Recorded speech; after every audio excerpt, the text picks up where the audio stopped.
All right, guys, how's it going? So, Guillem Balague'S, he's chimed in. He's chimed in on the Ruben Amorim situation and claims that have, really come out of Portugal in the last few days. Do we listen to Guillem Balague'S? Yes, of course we do. Especially with matters concerning Spanish players and Spanish connections, Spanish clubs. As Rafa Benitez himself would say, for sure. Of course, right? We listen to Guillem Balague'S. I like the man. I think he's sound. I really do like him. But, as far as journalists, pundits, football experts, whatever you want to call it, I do like Guillem Balague'S. He will not mislead you. However, for those of you that don't know, he does often play a different game in different countries. And what I mean by that, Liverpool and Real Madrid maybe, being mentioned in the same news articles. Maybe Real Madrid are trying to sign a Liverpool player, and he would appear on Sky Sports News and say one thing that's probably more appealing to Liverpool fans, but in Spain, aiming for the Real Madrid fans, he might say things a little bit differently. I've seen it myself, right? Two different versions. So always bear that in mind. If he says anything about Liverpool to do with a Spanish football club or a player or business or anything between the two countries, always say to yourself, yeah, all right, Graham, yeah, but what are you saying in Spain, motherfucker? Do you know what I'm saying? All right? So bear that in mind. Anyway, he's commented on the Ruben Amorim claims. The claims that it's all agreed, Ruben, and all that, which I don't believe it is agreed. Well, I'm kind of going back into yesterday's territory because this is like from yesterday, but do I think it's agreed? Not formally, no. No, I don't think anything's formally agreed, to be honest with you. No. I have to think because, today's today, this is to do with yesterday. Anyway, what he said, Balague'S, which I think is very important and kind of has been like a cautionary message I've been trying to say, is as follows. This is what Balague'S said about Ruben Amorim and the claims originated from Portugal saying that a deal had been agreed with Liverpool, right? You ready?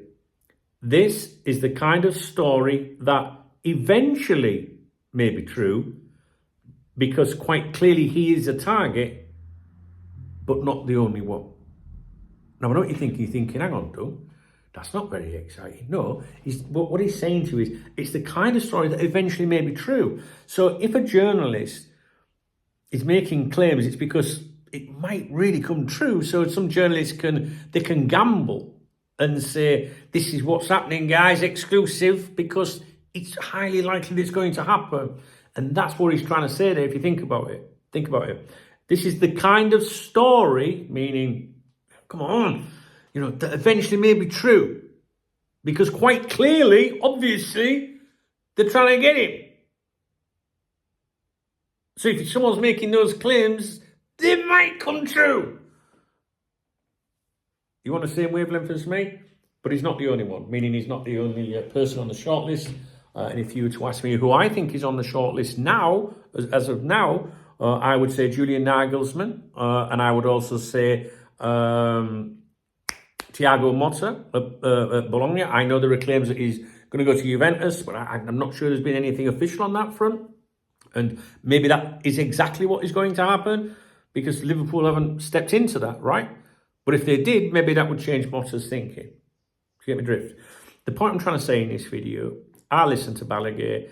I said this way, I wouldn't listen to what shit's coming out, not necessarily everything that's coming out of Portugal, especially by Pedro, whoever Pedro, we'll just call him Pedro, you know what I'm talking about. I've already forgotten what I'm talking about. But I wouldn't necessarily listen to everything that's coming out of Portugal. But as I said in previous updates this week, the one that's been level-headed and calm about it, Fabrizio Romano, Mo Salah, him, right? He's done that, right? He's been very calm, and so has Guillem Balague'S. And in my opinion, the likes of Balague'S and Fabrizio Romano are people I would be paying more attention to. We don't dismiss what's coming out of Portugal because clearly Pedro is having contact with the agent that represents Ruben Amorim. I do believe that. I don't think he's a bluffer. You know what I'm saying? But I'd just be careful with some of the things that might be coming out of Portugal from him and others. And that's what Guillem Balague'S is saying. Okay, guys, speak to you in a bit.